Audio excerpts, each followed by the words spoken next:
भाई अपने पास आ चुकी है जेलो, और जिसमें कस्टमर का कहना था कि एबीएस की लाइट आ रही है। तो भाई जब उसको डायग्नोस करने पहुंचे ना तो स्कैनर अपना कनेक्ट ही नहीं हुआ। और भाई किस वजह से कनेक्ट नहीं हुआ वो आपको दिखलाते हैं कि स्कैनर किन वजहों से कनेक्ट नहीं होता है और फिर उस पर कैसे काम करना है भाई। क्योंकि कस्टमर का कहना था एबीएस की लाइट नहीं आ रही, तो वो तो एक अलग मुद्दा है, लेकिन स्कैनर जब कनेक्ट नहीं होता है तो भाई दिमाग ख़राब हो जाता है, फिर कैसे काम करोगे। तो उसी को डायग्नोस करना बताएंगे कि स्कैनर क्यों कनेक्ट नहीं होता है, किन वजहों से कनेक्ट नहीं होता है, और जो अपना कपलर होता है उसमें कितने वोल्टेज आना चाहिए और कितने वोल्टेज नहीं आना चाहिए। तो आपको बताते हैं। अगर स्कैनर, मैंने तो इस प्रॉब्लम को सॉल्व भी किया और अपने स्कैनर को कनेक्ट भी किया, लेकिन कैसे काम करना है, किस तरीके से चेक करना है कि जो कपलर में वोल्टेज होता है वो कितना आता है, वो आपको बताते हैं। ये देखिए गाड़ी अपनी स्टार्ट हो जाती है तो भी ये एबीएस की लाइट नहीं जाती है। तो जब मैंने स्कैनर अपना ये वाला लगाया तो कनेक्ट नहीं हुआ भाई। अब लगाया तो कनेक्ट हो गया, मैंने प्रॉब्लम को सॉल्व कर दिया। अब लगाया तो कनेक्ट हो गया, लेकिन अभी हम वही प्रॉब्लम करके आपको दिखलाते हैं जो प्रॉब्लम इसके अंदर थी। अब देखिए ये यहाँ पर स्कैनर लगता है, ठीक है, स्कैनर यहाँ पे लगता है और आपको बता देते हैं किस में वोल्टेज आता है, किस में ग्राउंड आता है।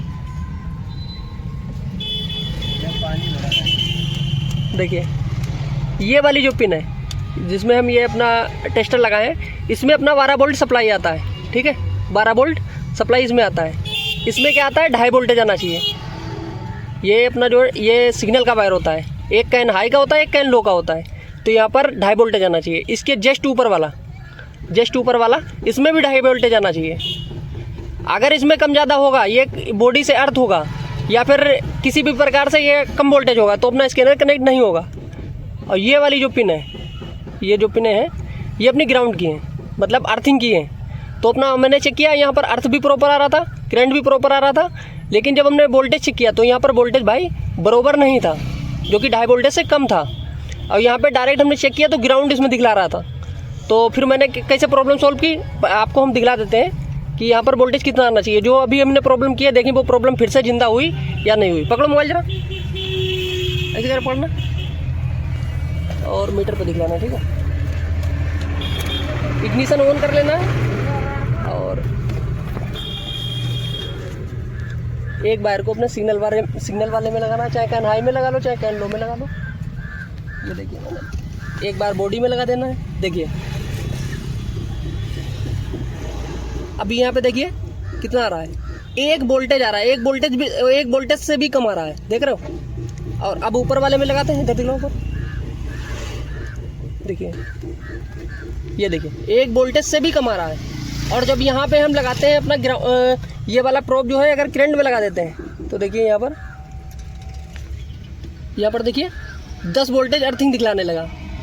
इसलिए अपना स्कैनर कनेक्ट नहीं हुआ, प्रॉब्लम सोल्व नहीं हो पा रही थी। तो मैंने इसे चेक किया, अब इसमें आपने देख लिया 1 वोल्टेज आ रहा है। अब हम इस प्रॉब्लम को करने वाले हैं सोल्व, और उसकी प्रॉब्लम कहाँ निकली आपको दिखलाते हैं। अब कस्टमर ने कहा था कि एबीएस की लाइट जल रही है, तो आपको सबसे पहले एबीएस का ही कपलर निकाल देना है। जो मॉड्यूल होता है एबीएस का, उसका कपलर निकालना है जब स्कैनर अपना कनेक्ट ना हो। मेरा कनेक्ट नहीं हो रहा था, कनेक्ट होगा ही नहीं। अभी हम लगाते हैं अगर तो कनेक्ट नहीं होगा भाई, क्योंकि इसमें 1 वोल्टेज आ रहा है। लॉजिक समझ लेना। अब हम इसका कपलर निकालने वाले हैं, फिर आपको वोल्टेज चेक कराते हैं। देखिए ये एबीएस का अपना मॉड्यूल होता है, जो कि सबसे पहले जो प्रॉब्लम कस्टमर बता रहे हैं उसी मॉड्यूल का कपलर निकाल के देखें। तो हमने इसी मॉड्यूल का कपलर निकाला, इस तरीके से डिस्कनेक्ट कर दिया। अब आपको वोल्टेज हम वहाँ चेक कराते हैं। देखिए कितना दिखला रहा है, वहाँ हमने कपलर को निकाला एबीएस को, तो यहाँ पर देखिए 2.5 वोल्टेज आ रहा है, और दूसरे में भी सिग्नल वाले में ऊपर दिखला रहा है। अब दूसरे में इसी तरीके से चेक करना है। देखिए यहाँ पर भी 2.5 वोल्टेज आ रहा है। कुल मिला के यहाँ पर दोनों कैन हाई कैन लो का मिला के 5 वोल्ट होना चाहिए, ना इससे कम होना चाहिए। 1-2% तो चलेगा, लेकिन अगर ज़्यादा हो रहा है तो भाई ना स्कैनर कनेक्ट होगा, ना आप स्कैन कर पाएंगे गाड़ी को। अब हम आपको स्कैनर भी लगा के दिखलाएंगे, अपनी गाड़ी स्कैन होगी।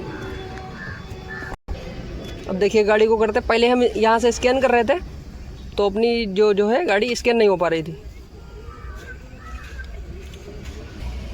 देखिए अब इसने उठा लिया, तुरंत जेलो बता दिया है E8 है, तो इसको ओके करते हैं, सिस्टम सिलेक्शन करते हैं, और अपना देखिए एंटी क्लॉक ब्रेक सिस्टम ये भी आ गया, सारे मॉड्यूल आ गए। पहले कोई नहीं स्कैन हो पा रहा था, अब देखिए फोल्ड में दिखला रहा है, जो कि देखिए आ गया ब्रेक सिग्नल नोट, मतलब ब्रेक का सिग्नल नहीं मिल पा रहा है, क्योंकि ब्रेक का हमने मॉड्यूल का कपलर निकाल दिया है।